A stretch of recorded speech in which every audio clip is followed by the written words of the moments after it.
नाशिक जिल्ह्यातील इगतपुरी आणि त्र्यंबकेश्वर तालुक्यामध्ये होत असलेल्या संततधार पावसामुळे गोदावरी नदीला पूरजन्य परिस्थिती निर्माण झालेली आहे आणि आपण पाहू शकतो का आता नाशिकच्या निफाड तालुक्यातील चांदोरी या ठिकाणी आहोत।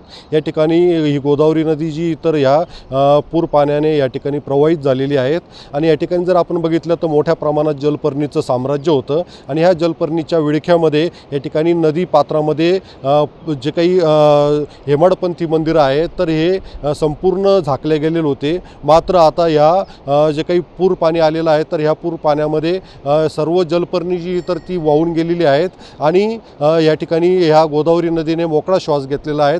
मात्र जे काही नाशिक शहरातून जो काही सांडपाणी आहे तर तो गोदावरी नदीमध्ये सोडण्यात येतो आणि त्याच्यामुळे जलपर्णीचा या ठिकाणी मोठ्या प्रमाणात साम्राज्य निर्माण होतं।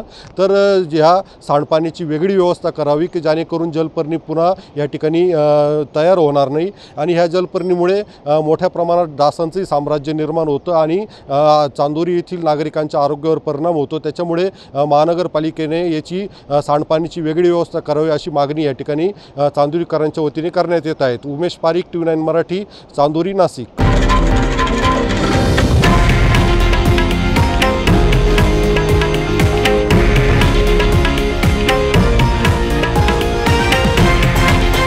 हे आहे देशातील नंबर 1 न्यूज नेटवर्क आणि आपण पाहत आहात TV9 मराठी, एकमेव।